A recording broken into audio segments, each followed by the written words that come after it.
Okay, can you hear me? It's okay? Right. So thank you very much for this introduction. Actually, sorry, I just want to put a timer because I know I'm always late when I'm talking. So this time I will try to respect the timing. So good afternoon, good morning, and good evening for some of you. It's very always fascinating to do these online meetings with people coming from everywhere.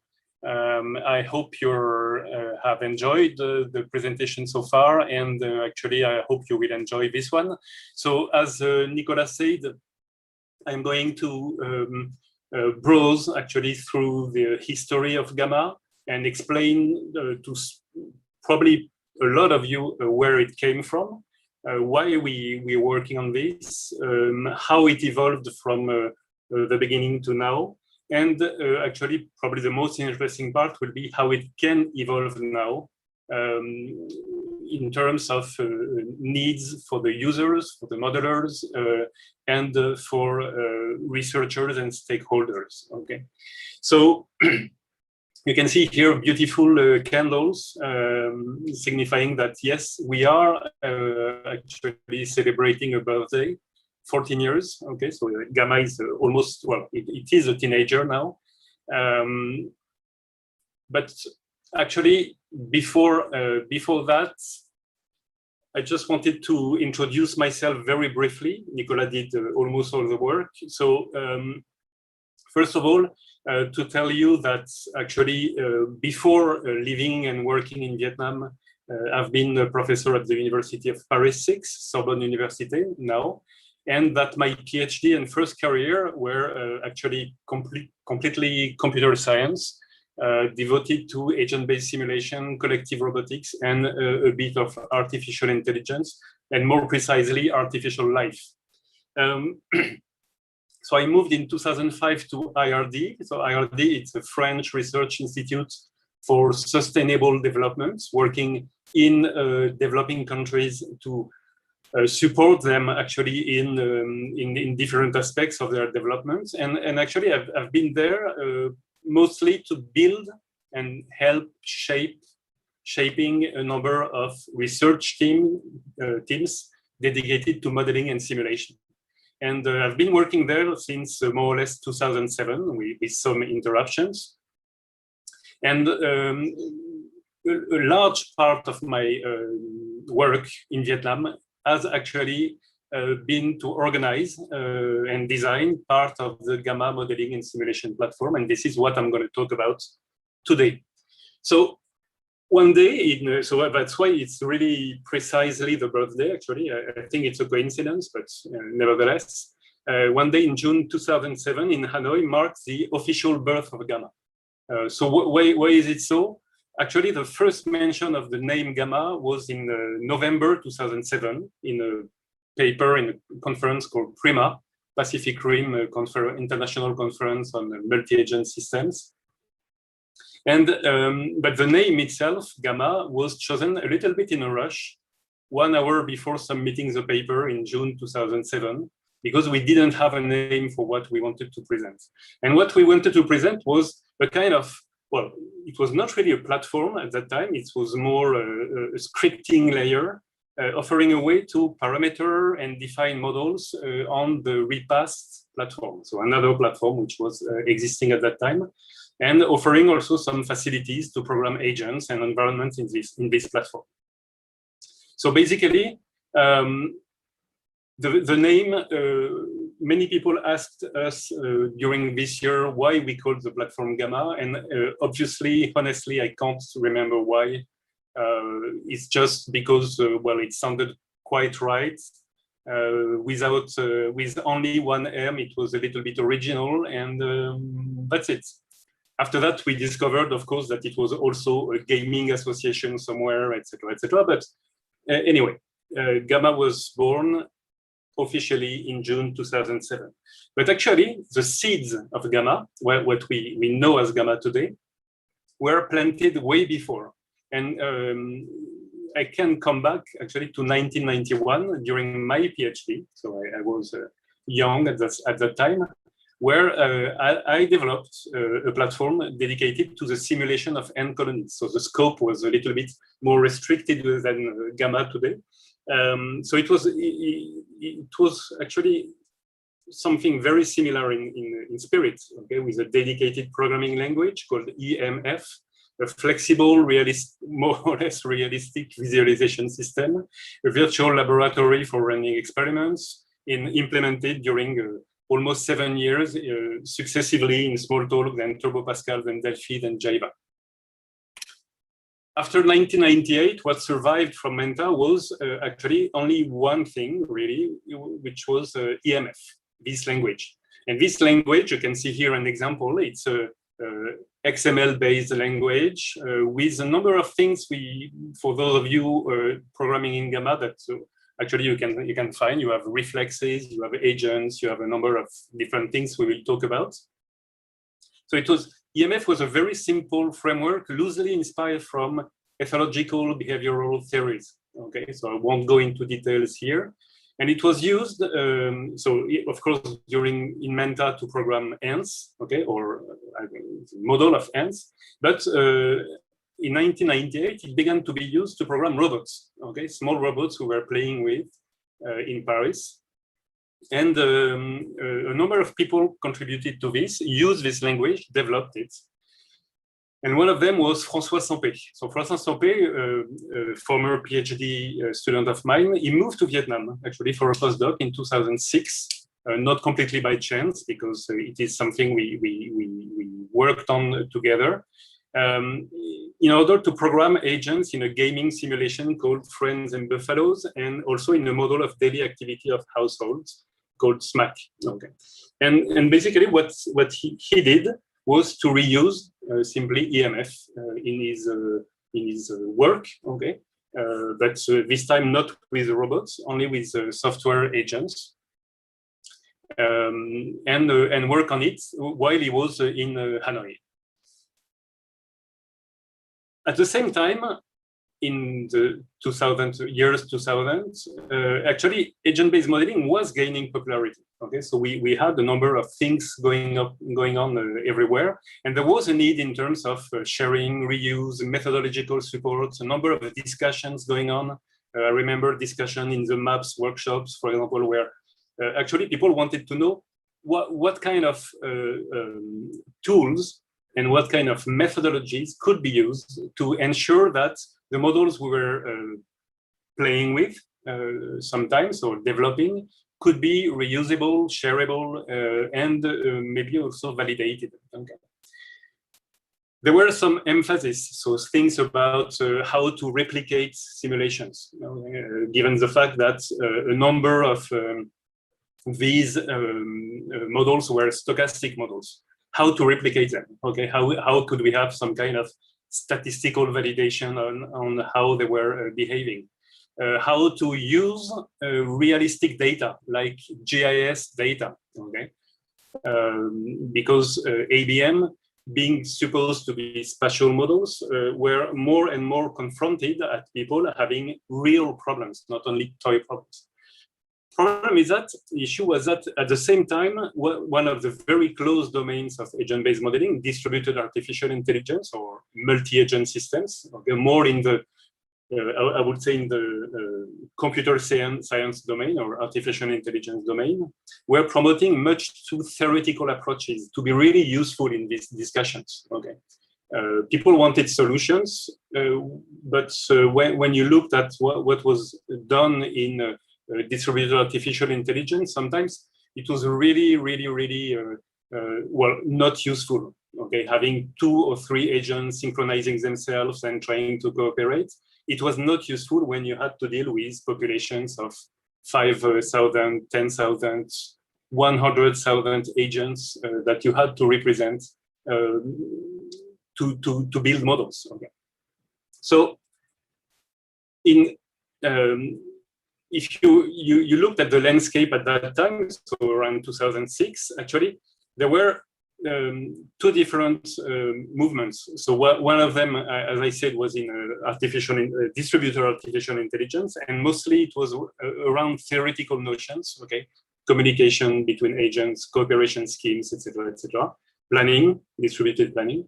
And the other one was more, I would say, almost software engineers, okay, so people working, coming much more from the object-oriented world, okay, and providing tools, providing platforms. And actually, I use almost all of them during a few years.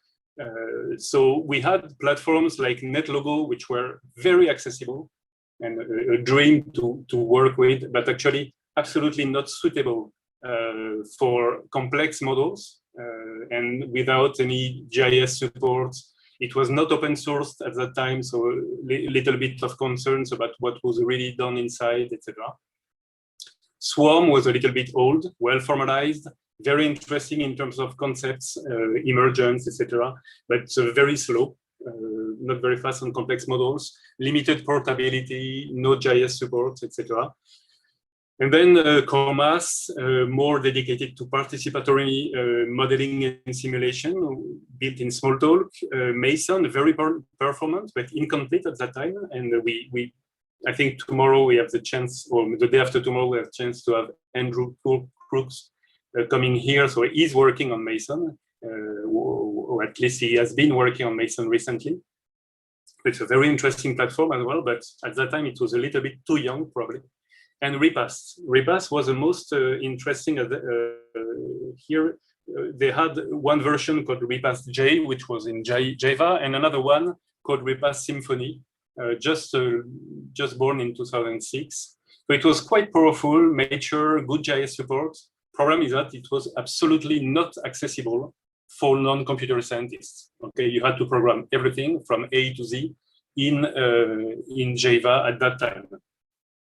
So in the team I was in Hanoi in 2006, the needs were actually the same, okay? And people were working on very different projects. So postdoctorate, PhD students working on population dynamics in ecology, avian flu, modeling of the daily household activities, emergency in urban disasters.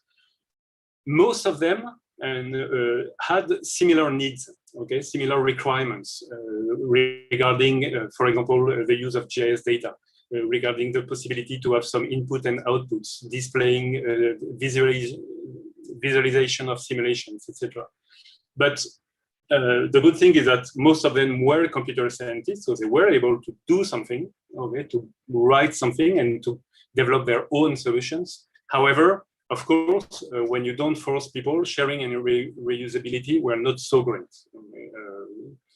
People barely cooperate like this. You have at some point to have some kind of incentive to cooperate and to build something. So that's why we decided actually to move forward and try to mutualize the solutions, try to capitalize on these different solutions with 5 main goals in mind: improving the reusability of of the individual components built by the different people, capitalizing, sharing through common abstractions, okay, so that's pretty important, supporting lectures on agent-based modeling, and offering research opportunities, especially on modeling language and coupling of models. Okay, so at the beginning, GAMA was a team effort, but an internal effort. This effort was based on 3 main principles. First one was relying upon something existing, okay, so as to not reinvent the wheel immediately.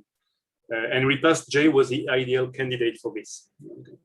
Second point was to provide a formalism to describe both the contents of a model, okay, which kind of agents do you have, how do they behave, what kind of environment they share, etc., but also the way it is supposed to be experimented, this model. Virtually, of course. So inputs, parameters, inspectors, displays, outputs. And EMF, in that respect, and with a little bit of enhancement, was a logical choice. Okay, it was already used in many models and actually working quite well. So we moved on this. And the last one maybe was a little bit overlooked by many people, was to provide a rich, flexible, yet simple to define user interface. Okay, so 2 dimensions displays with a special treatment for GIS data, parameters view, chart monitors. So something actually that NetLogo had already been promoting a lot. Okay, the importance of visualization in interacting with the model, in simulating, experimenting a model. But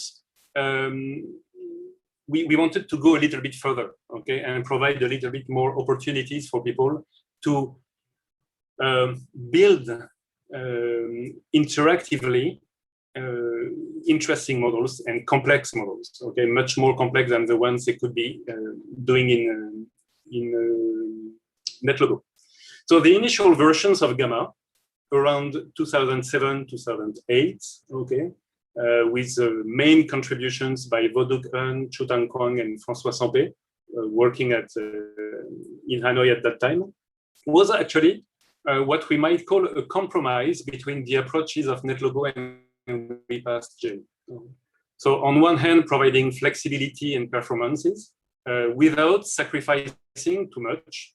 Okay, so a little bit, but not too much, the ease of use and rigor of experiment that you could find in NetLogo.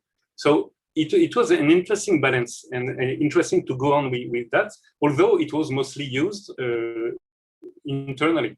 Okay, we did not share it, we did not distribute it for at least almost 2 years.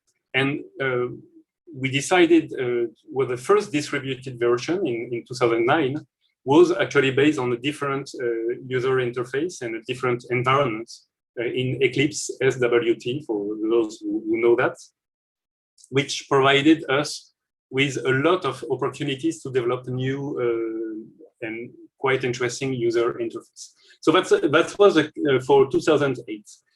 In 2008, at the end of 2008 and 2009, Patrick Taillandier joined us, okay, in Hanoi. So it was so Patrick was also a former PhD student of mine, and he came for 2 years of postdoctorate on different projects. And he more or less immediately he had well a number of qualities, and for those who know him, you know that he has a workforce which is absolutely incredible and a number of different talents.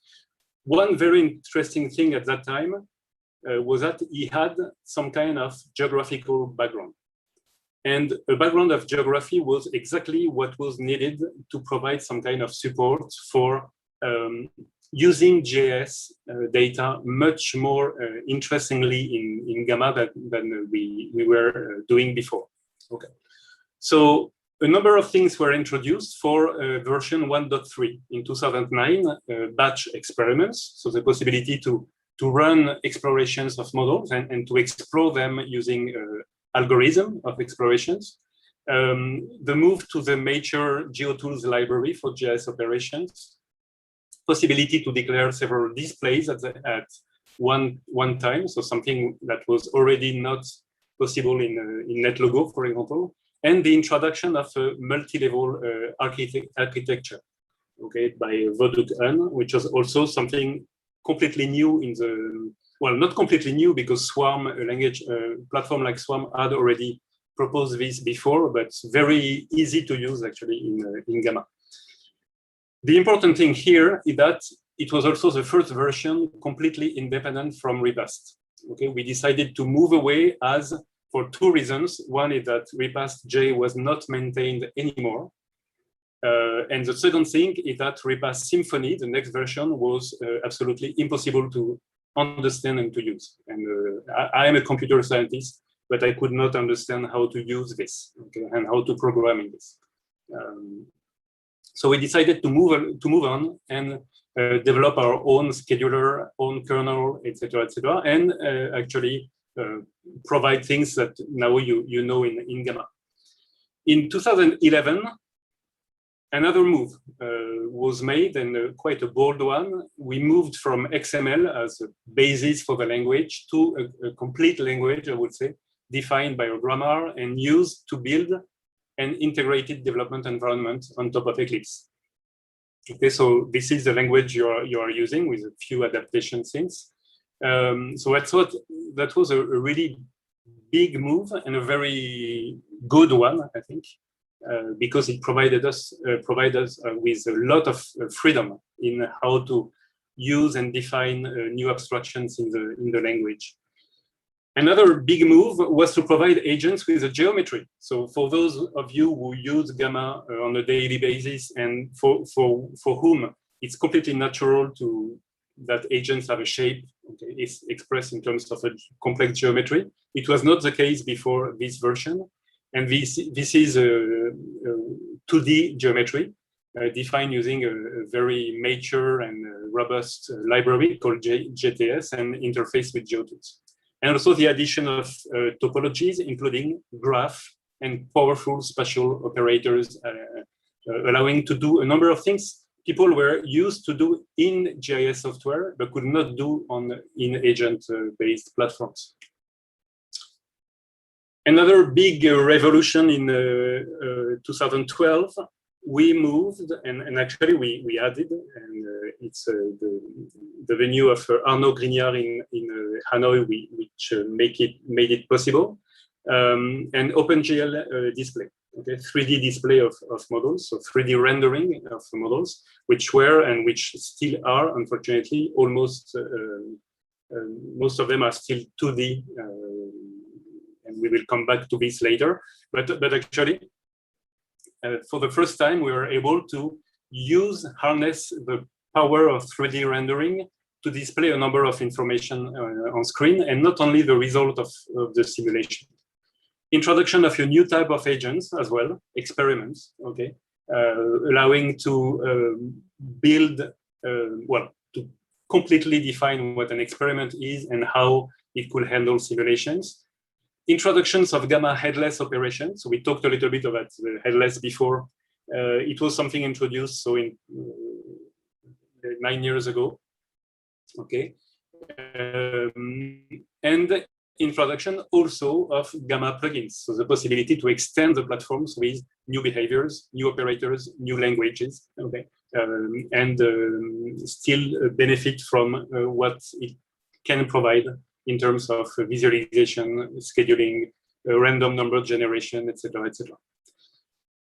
So in 2013, we moved a little bit our focus to modelers and users. And why did we move our focus to users? Just because we had users. Okay, so it was not, well, it was the case before, of course, but version 1.5 was really something quite popular, actually, and we had around 2,000 users. Okay, so I can't say if they were regular users or accidental users or temporary users, but at least we had a number of people beginning to interact with us about the platform, and so we tried to answer a number of requests.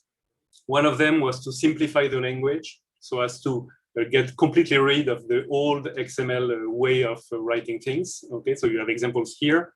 Another one was to provide database access, population brothers, so the possibility to browse population when you're displaying a simulation, event layers to allow people to interact with the models, and then also the opening of the Google group, okay, in 2013.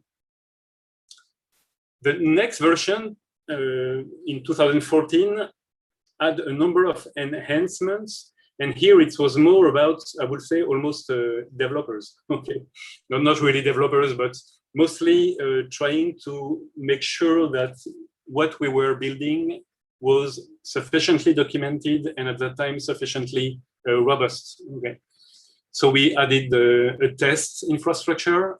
We added replicability of simulation, so making sure that there were no piece of code in Gamma using other random number generators, for example, a unified file architecture to better handle GIS data, and for example, be able to load OpenStreetMap data, introduction of equations in order to be able to synchronize actually ODE solvers with simulations, introduction of the driving skill, which is quite popular among users, and the automated generation of online documentation, which is something invaluable, actually, because it means that whatever you change in the code of Gamma, if you move a little, if you change a little bit the documentation, it will be immediately recompiled and available for people in the hour or so. So in 2017, actually, we didn't have any release for the 10th anniversary. We are just a release candidate, okay, which never went through the. I was about to say the quality control, but actually it was not really the case. But behind the hood, there were a number of moves and a number of things going on in Gamma. One of them was to move to GitHub to enable continuous integration, okay? So including, of course, the production of documentation. Introduction of a new addition to the meta model, the co-modeling extension, allowing hybrid models to be built. Introduction of multi-simulation, so synchronized multi-threaded parallel runs of simulations, allowing to run different simulations side by side, and also multi-threaded simulations, so with agents operating on different threads. Simplification of tests, etc., etc. Enhanced charts, description, and display. So a number of different things which were not completely revolutionary, but helped actually build the next version, the version we use now. So 1.8.1, okay? Don't ask me about the numbering of versions, which actually added a number of things you are expected to find now in, I would say, normal languages, like addition of virtual species, okay, like abstract class in Java, experiment, but also displays, so the possibility to reuse displays from one simulation to another, addition of super invocation of actions, error handling, try-catch codes, explicit manipulation of date and time, introduction of a new, very interesting extension called BDI about the belief, desire, intention architecture, okay, allowing to build cognitive agents on top of Gamma. Advanced layout of display views, allowing to compose display views a little bit more, and also the serialization of simulations by Benoit, which was something that many people were waiting for.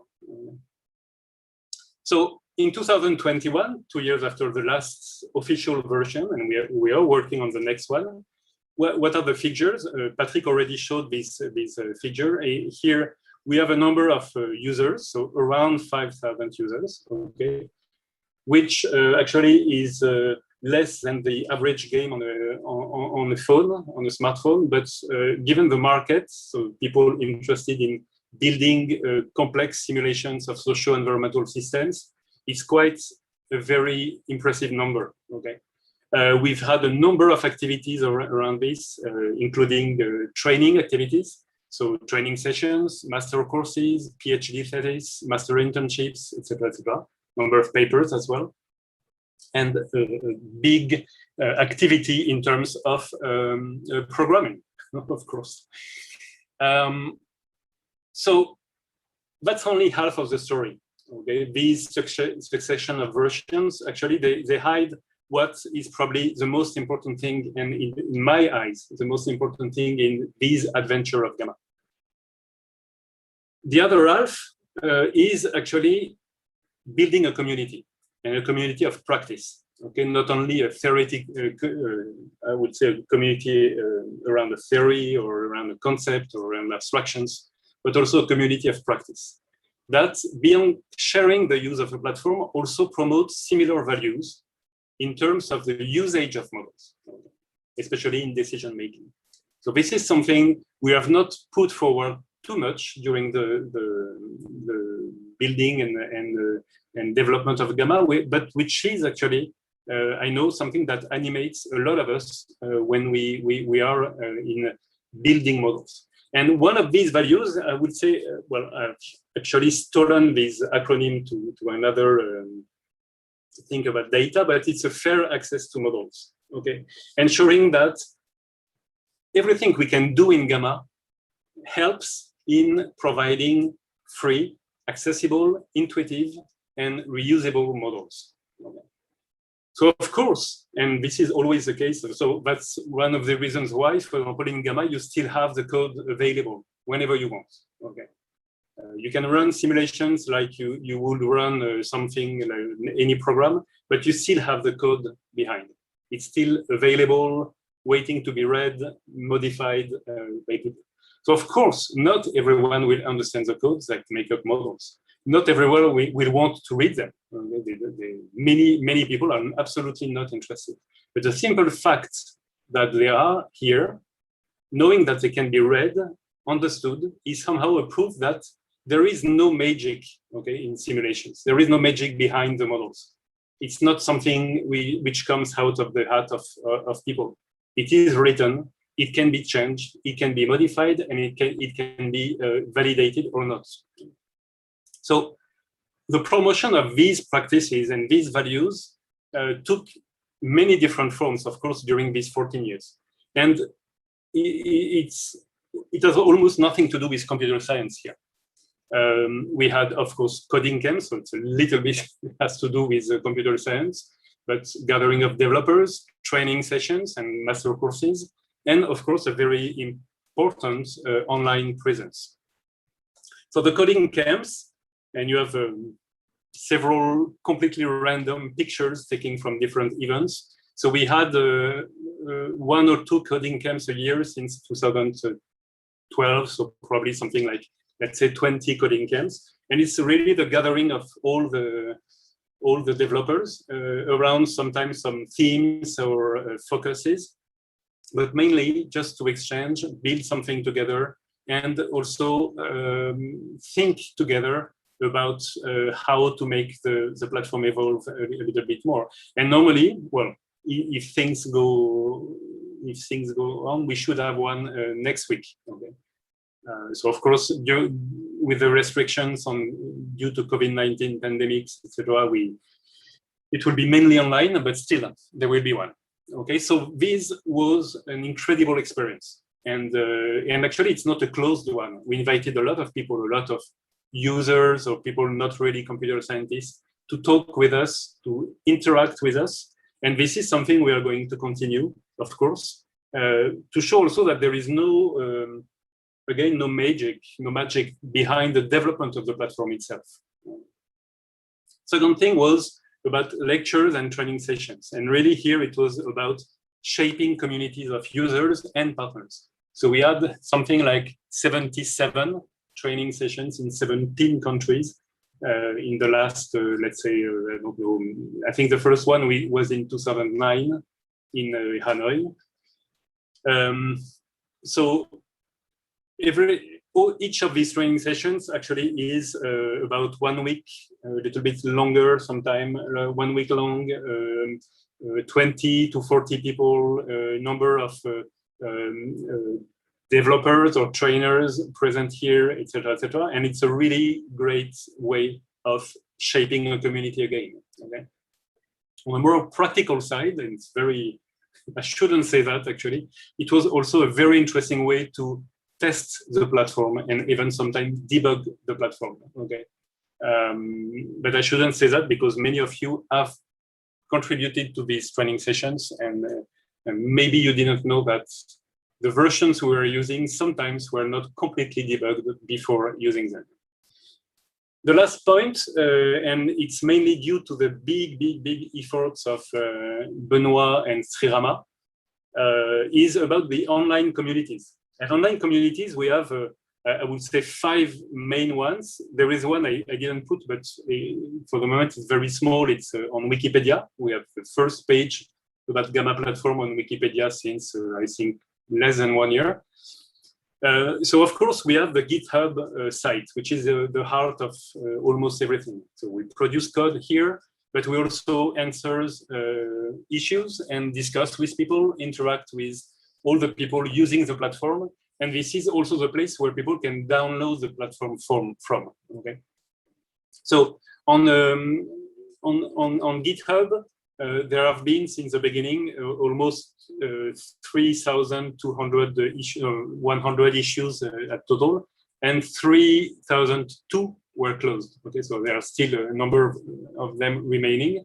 What is interesting, and that's why I'm talking about the community, is that something like 70% of the bugs and 40% of the enhancements requests, okay, are addressed in under 1 week. And this is numbers that Srirama provided me.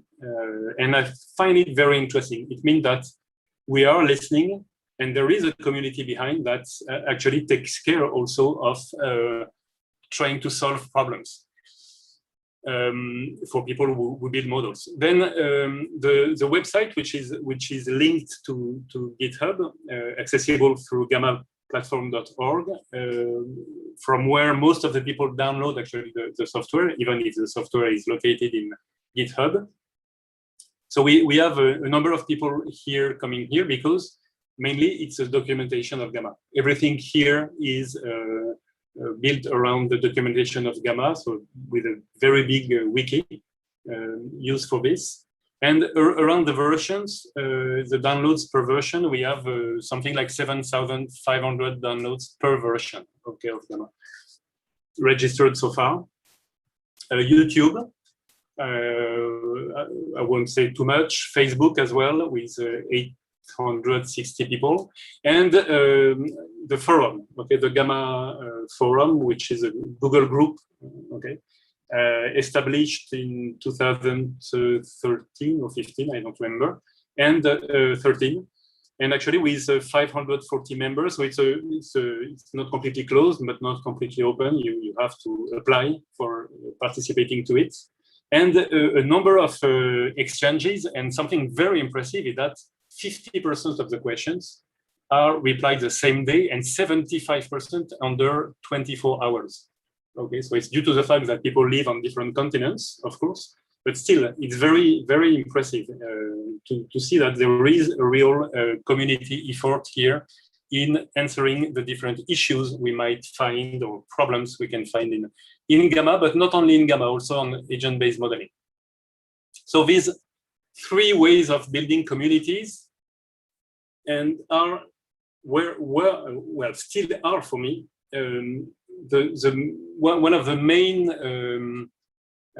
activities we have had alongside building Gamma. And the thing is, this dialogue we've had since 14 years, we still need to have it, but probably on a different scale. Because when you're developing something with, I don't know, 25 users and something with 5,000 users, you can't have the same responsibilities. Well, you have different responsibilities and you probably can't make exactly the same changes. Maybe you have to listen more to users. Maybe you have to take care of things which appear to be boring, like documentation, okay, but which are actually absolutely a necessity to do. And so I'm just looking at the time, okay. So I've organized the last 6 slides, I think, or something like this, around what for me are the main points we need probably to tackle and to tackle together. And first to discuss together, and then to tackle together in the coming months, okay, before releasing a new version of Gamma. So the first one is what I would call the necessary improvement, the boring things, okay? So absolutely not fancy enhancements, but a necessity if we want to keep the platform alive. And it has to do with a number of things we did not really dare to touch in the last 14 years. Okay, you know that when the software is running, after a while, nobody wants to touch it, okay, as long as it is running. The problem is that the environment of the softwares we are building is changing. Okay, new OSs, new opportunities, deprecation of a number of technologies you might be using, and we are confronted to that. For example, on the user interface. User interface, if we don't move to the new user interface architecture of Eclipse called E4 before maybe 1 year, let's say, then it will be deprecated. What we are using right now will be deprecated, okay? And we don't have other choice than moving. OpenGL is the same. OpenGL, we still use what is called the compatibility pipeline. And actually,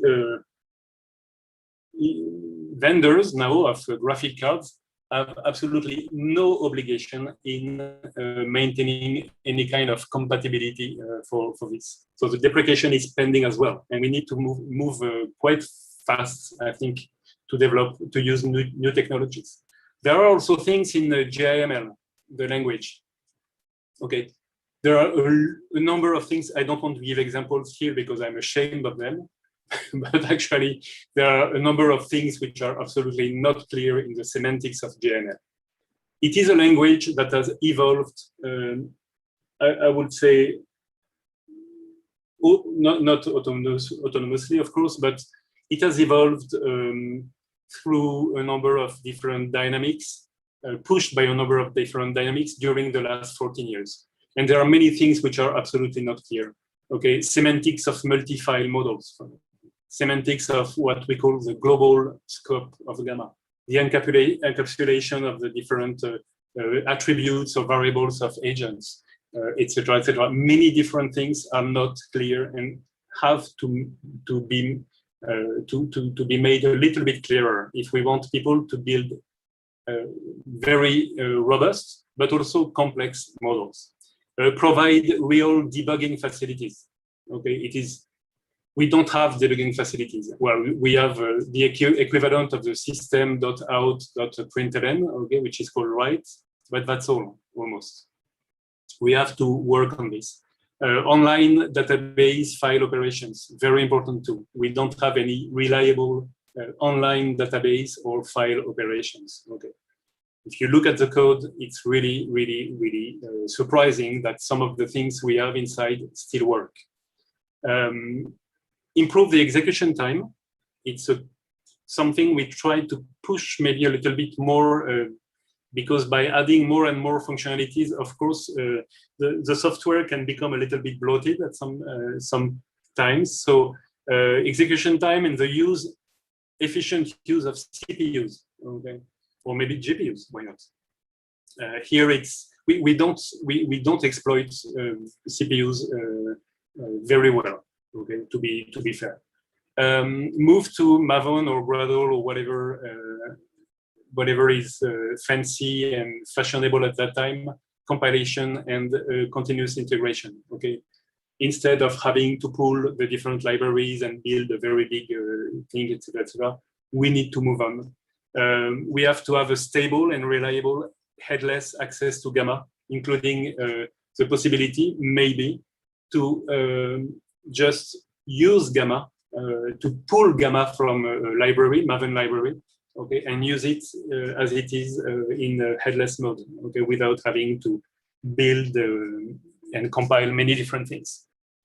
I talked about the user interface, and the last point is the documentation, having a much more precise documentation. So again, there are some parts, and I'm fully responsible for this, some parts of the documentation that I just browsed when preparing these slides, and actually I'm ashamed of them because I would say that a normal user, someone not understanding, not knowing what's inside, has no way to understand what it means. Okay? And again, I won't give any examples because maybe I wrote some of them.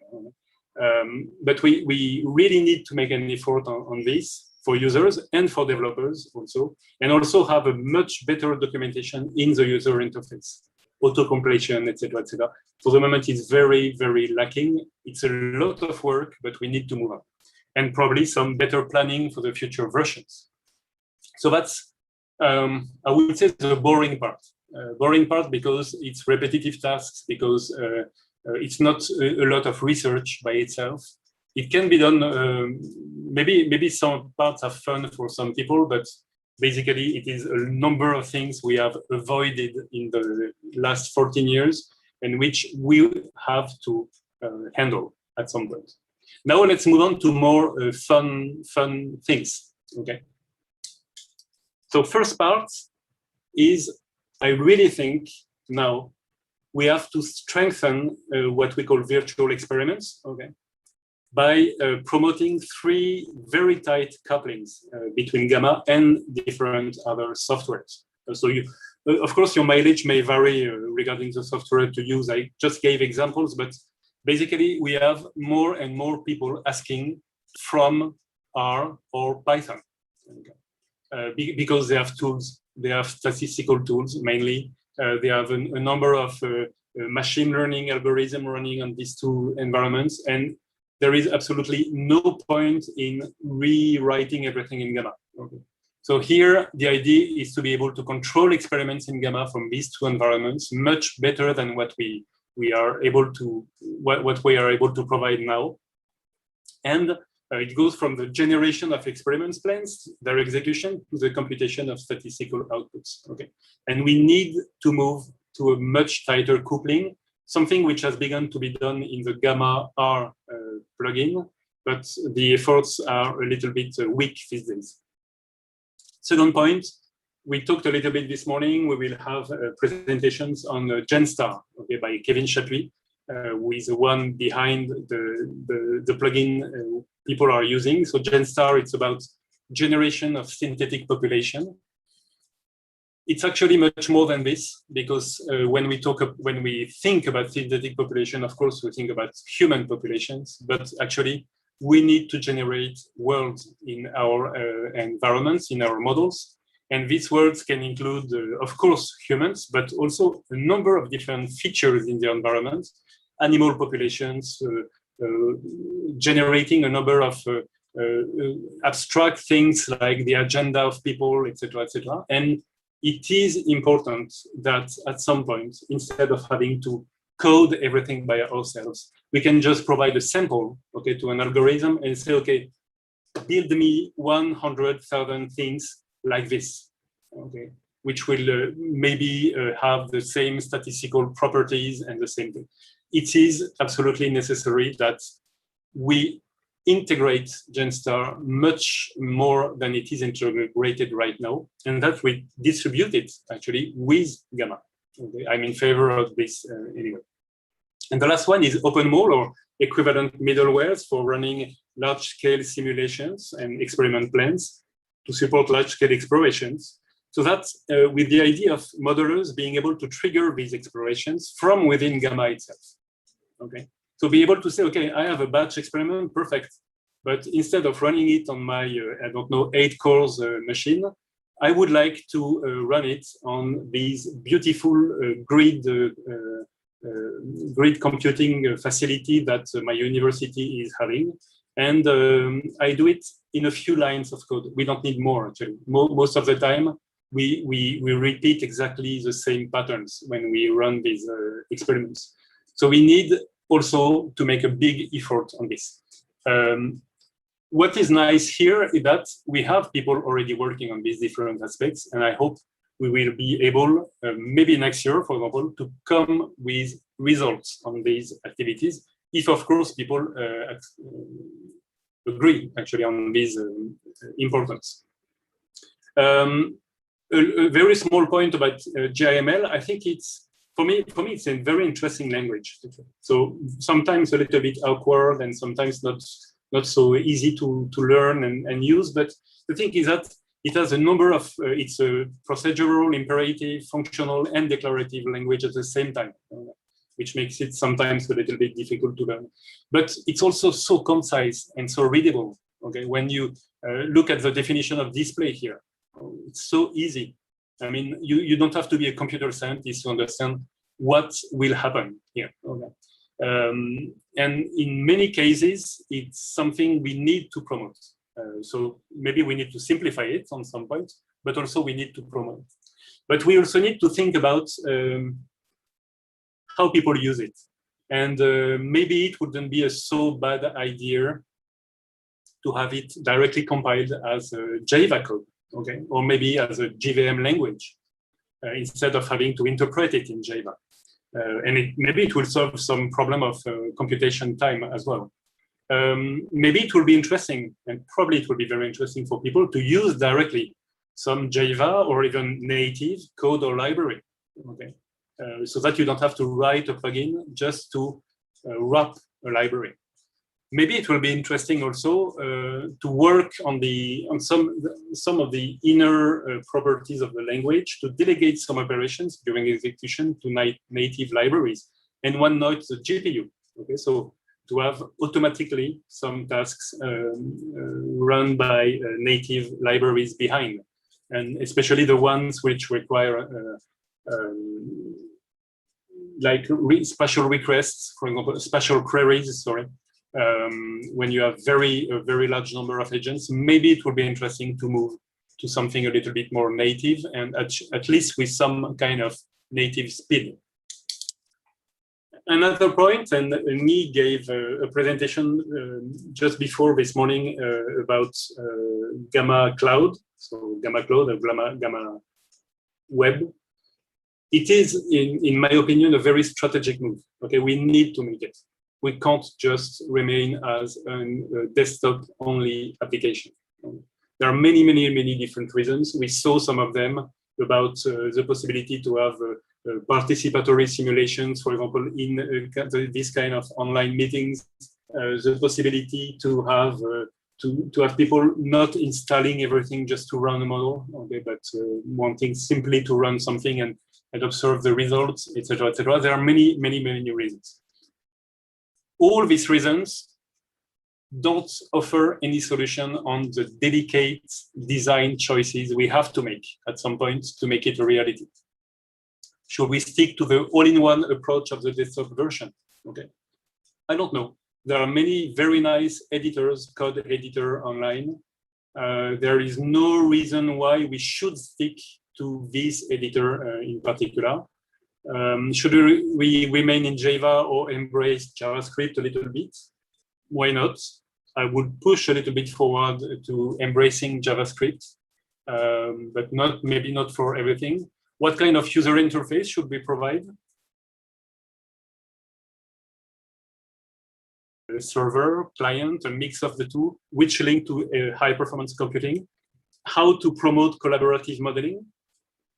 Should we, for example, use Git repositories alongside the definition of models to make sure that people can contribute together to the models, etc.? How about participatory simulations? How do we define interfaces for this? Displays, okay. Knowing that people might want to have different displays on their own. So it's really open questions. And I think that now that me has shown that it can be a reality, we have to pause a little bit and think about what we want to do with it. And probably ask you, okay, ask the people using Gamma what they want, what they would like to do with a cloud version of Gamma. Okay. It is mandatory. One other new use of Gamma has been in sustaining participatory tangible simulations. And here you have beautiful small movies provided by Arnaud, who has worked a lot when he was at the MIT Media Lab on these different approaches. So it is exponential. Okay, you have a development of these different activities and these uses of ABM. But it raised the question on what specific tools or, I don't know, abstractions, okay, are needed, which should be included in a platform like Gamma. Okay, so do we only need the visualization tools or facilities, or are there some more abstract blocks that we can provide so that people can build this very easily? I don't know, maybe things like being able to understand immediately when you have a 3D model that you use to build a physical model. Okay, being able to use exactly the same physical model in Gamma to build agents. I don't know. I have no idea actually of what kind of requirements there are behind. I just have the feeling that probably there are some reusable blocks that we can provide, like we did 14 years ago when we moved to build a platform. Okay, so this is something, again, an open question and something we have to talk about all together. Last point is that if you pay attention to the literature, okay, people are talking less and less about agent-based modeling. And it's normal. Okay, more and more we're talking about integrated modeling. And when we talk about integrated modeling, we're talking about models that integrate different technologies, not only agent-based ones. Okay, you have physical models, you have hydrological models, you have climate models, you may have some ecological models, a number of different ways of seeing the world and building simulations of it can be mobilized to build now these complex integrated models that we more or less all dealing with. Okay. And so one of the things that in many aspects, so not all, of course, not everyone is concerned about this, but in many aspects, we rely more and more on accurate models, accurate modeling of physical phenomena or physical constraints. Okay, think about erosion, flooding, pollution, evacuation, diffusion of whatever chemicals, etc., etc. We are relying on a quite accurate modeling or simulation of these different aspects to be able to understand maybe clearly what kind of interactions people in the model agents can have with these phenomena. Okay, if they are not realistic, if they are not correctly represented, probably we will lose a lot of information. And it is something, again, I would like to discuss with some of you is how can we help in terms of developers of a platform to provide a better access to multi-modeling, okay, to co-modeling, to coupling of models coupling, etc. Okay, what kind of protocols, what kind of support can we provide so that we are able to integrate these different models a little bit more efficiently, but also with a little bit more rigor than what is being done right now.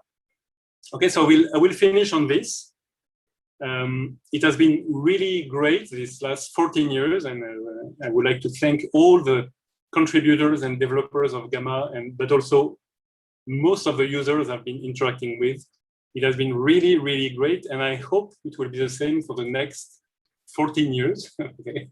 Knowing that probably, and I hope it will last even longer. So thank you very much for your attention, and of course, I'm open to questions here in the Slack or wherever.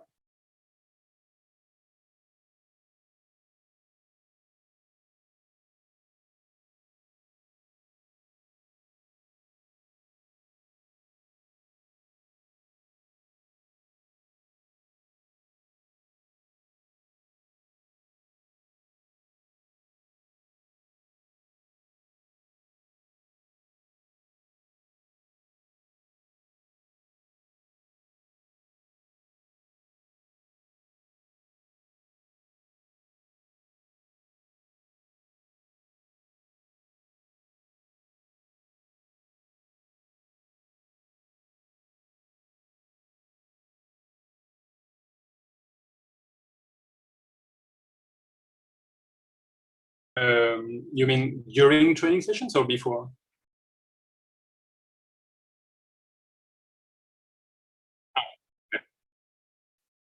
Yeah, okay, so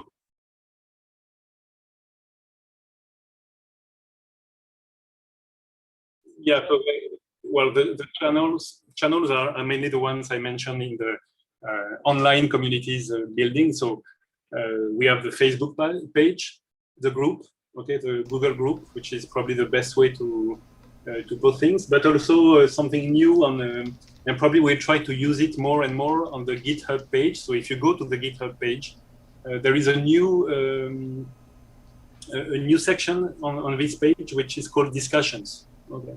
And here it's about, well, discussing features, so maybe not issues, but just promoting ideas about the platform. So probably it's the best way to do it. After that, regarding training sessions, it's a complicated matter because we don't have a fixed schedule of training sessions, except some of them For example, Miss ABMS, organized in France, is it's a yearly training given by CIRAD, IRD, and other institutions, University of Toulouse, of course, INRA now. So this one is very regular, but for the other parts, usually it was part of a discussion about a model, about something. So we were actually invited. Okay, most of the time we were just invited to provide some training. Some of them we provoked them, so we built them with the intention of reaching out specific stakeholders or public audiences.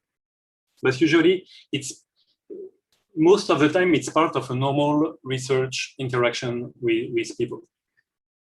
So, for example, to be very concrete, if someone of you wants to organize a training session about GAMA, just ask in the Google group or maybe on GitHub or why not Facebook, and we'll discuss about it. Okay, see what resources we can put in it, see what people are available.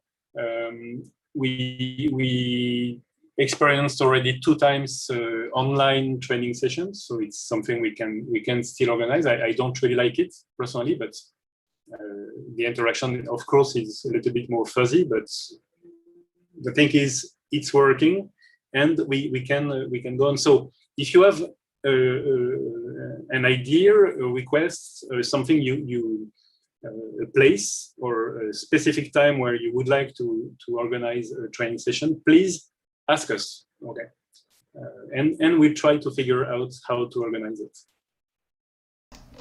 Thank you very much, Alexis. I don't know if people can upload, but I'm gonna do it for them. Thank you. And now we are switching for the next session, so I give the stage to Kevin. Thank you very much, Nicolas. Can